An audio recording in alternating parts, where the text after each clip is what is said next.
रंगबेरंगी रंगांचा सण हा आला, होळी पेटता उठल्या ज्वाला. दुष्ट वृत्तीचा अंत हा झाला, सण आनंदे साजरा केला. हाय हॅलो नमस्कार, मी कोमल आणि स्वागत आहे तुमचं नाशिककर कोमल या यूट्यूब चॅनलवर. मंडळी, आजच्या व्हिडिओमध्ये मी तुम्हाला होळी केव्हा आहे, होळीच्या अगोदर होळाष्टक सुरू झालेलं असतं, तर ते होळाष्टक कधीपासून आहे, होळाष्टकामध्ये काय काम करायचं असतं, त्याचबरोबर यंदा होळीच्या वेळेस चंद्रग्रहण देखील आहे, तर अशी सविस्तर माहिती देणार आहे. त्यासाठी व्हिडिओ शेवटपर्यंत बघा. व्हिडिओ बघत असताना कमेंटमध्ये ओम नमो नारायणाय असा मंत्र लिहायला विसरू नका. आणि तुम्ही आपल्या चॅनलवर नवीन असाल तर धार्मिक, आध्यात्मिक तसेच सणावारांचे व्हिडिओ पाहण्यासाठी आजच आपल्या चॅनलला सबस्क्राईब करा आणि आमच्या फेसबुक पेजलाही फॉलो करा. चला तर मग आज फाल्गुन पौर्णिमेला साजरा केला जाणारा सण म्हणजे होळी. तर यंदा 24 मार्च 2024ला रविवारच्या दिवशी हा होळीचा सण आलेला आहे. तर पौर्णिमेच्या दिवशी होलिकेचं दहन केलं जातं, त्यामुळे पौर्णिमेचा प्रारंभ 24 मार्च 2024ला रविवारी सकाळी 9:54 होणार आहे आणि 25 मार्च 2024ला सोमवारी दुपारी 12:29 ही पौर्णिमा समाप्त होणार आहे.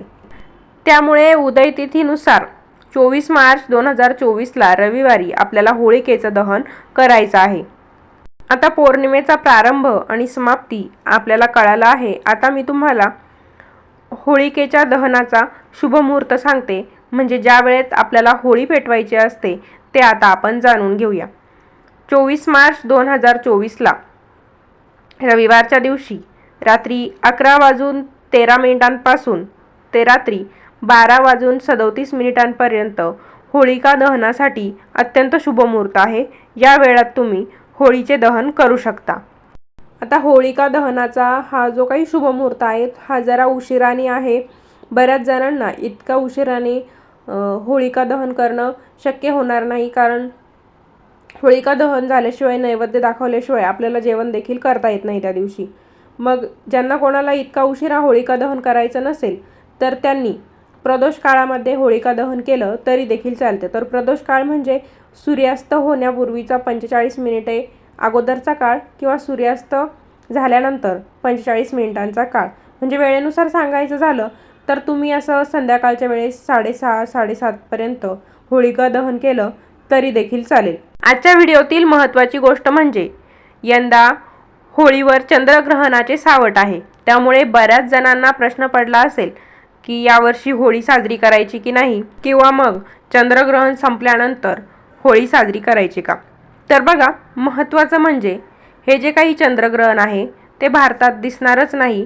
त्यामुळे ग्रहणाचे, वेदकाळाचे कोणतेही नियम, सूतक काळ किंवा या काळात गर्भवती जे काही नियम पाळतात, तर अशा कोणत्याही गोष्टी पाळण्याची आपल्याला गरज नाही, कारण आपल्याकडे हे चंद्रग्रहण दिसणारच नाही आहे. आपल्याकडे हे ग्रहण दिसणारच नसल्यामुळे आपल्याला कोणतेही नियम पाळण्याची गरज नाही, कोणतंही टेन्शन घेण्याची गरज नाही. मस्त आनंदाने होळीचा सण साजरा करायचा आहे.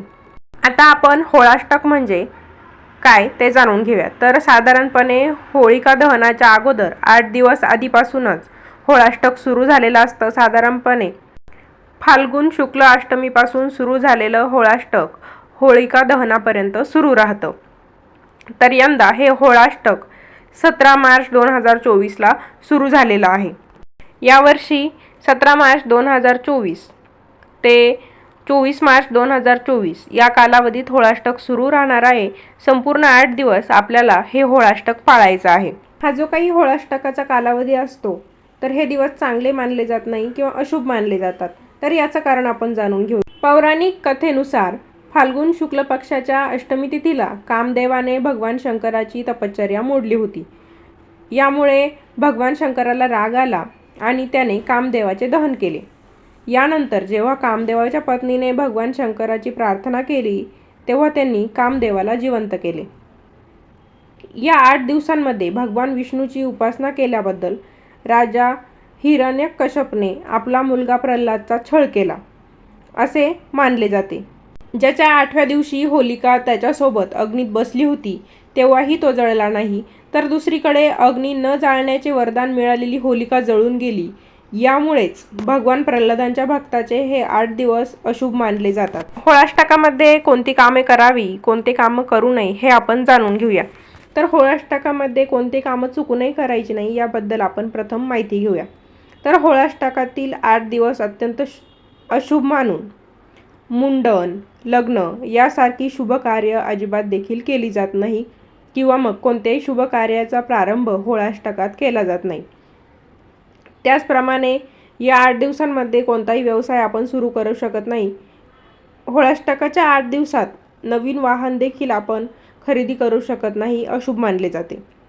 होळाष्टकाच्या कालावधीमध्ये आपण आपल्या बाळाचं जावळ देखील काढायचं नाही किंवा मग कोणाचा विवाह पक्का करायचा असेल, विवाह संबंधित काही बोलणी करायची असेल तर ती बोलणी देखील आपण होळाष्टकाच्या कालावधीत करायची नाही. शास्त्रामध्ये वर्णन केलेले 16 संस्कार या होळाष्टकाच्या कालावधीमध्ये केले जात नाही, अशुभ मानलं जातं. गर्भधारणा झाल्यानंतर काही दिवसांमध्ये गरोदर महिलाची चोरोटी भरली जाते किंवा 7व्या महिन्यामध्ये देखील ओटी भरली जाते. त्यानिमित्ताने डोहाळे जेवण केले जातं. तर हे ओटी भरण्याचे कार्यक्रम सुद्धा आपल्याला होळाष्टकामध्ये करायचे नाहीये. वास्तुशांती, हवन यासारखे कोणतेही शुभ कार्य आपल्याला करायचे नाही. कारण या कालावधीत आपण जर काही शुभ कार्य केले तर त्यासंबंधी कष्ट निर्माण होतात असं सांगितलं जातं. म्हणून होळाष्टकात या सर्व गोष्टी आपल्याला टाळायच्या आहे. होळाष्टकाच्या कालावधीत आपल्याला कोणत्या गोष्टी करणं टाळायचं आहे, कोणत्या गोष्टी करणं अशुभ मानलं जातं हे आपण बघितलं. पण आता आपण होळाष्टकाच्या कालावधीत काय करू शकतो ते बघूया. होळाष्टकाच्या कालावधीमध्ये आपण गरजूंना कपडे दान करू शकतो, अन्नदान करू शकतो. आपल्याला होईल त्या पद्धतीने आपण या कालावधीत दान करायचं आहे. त्यानंतर गावोगावी होळीचे दहन गावामध्ये केलं जातं. तर त्या होळिका दहनाची तयारी आपण करू शकतो.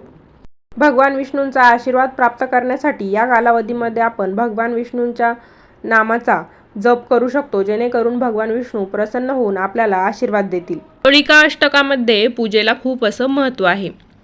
या 8 दिवसांमध्ये आपल्याकडून होईल तितकी जप आणि तपश्चर्या आपण करायची आहे.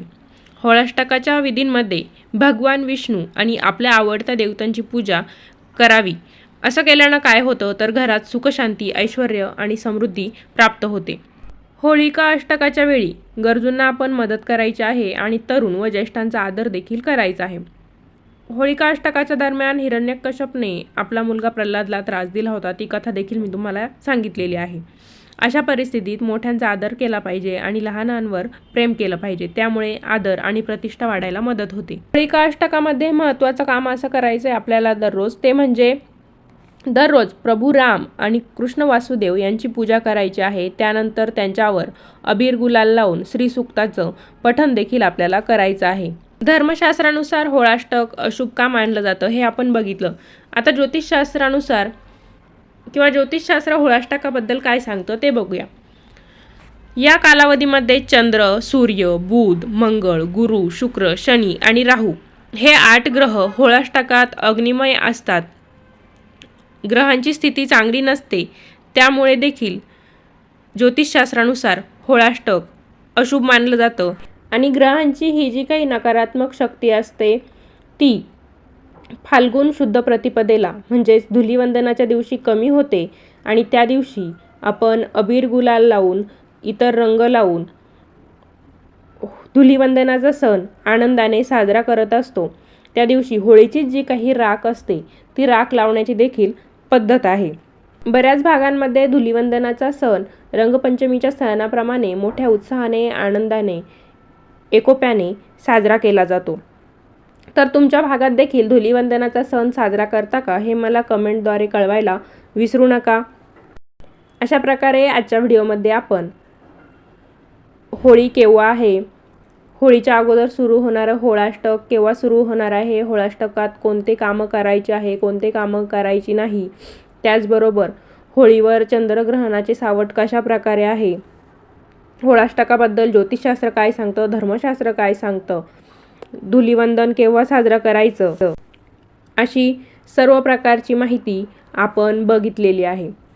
तर पूर्ण व्हिडिओ बघितल्याबद्दल तुम्हा सर्वांचे मनापासून आभार. व्हिडिओ कसा वाटला ते देखील मला कमेंटद्वारे कळवायला विसरू नका. तुम्हा सर्वांना होळी सणाच्या खूप खूप मनपूर्वक शुभेच्छा. होळीचा सण आनंदाचा जाओ. पुन्हा भेटूया अशाच एका नवीन व्हिडिओसोबत. धन्यवाद.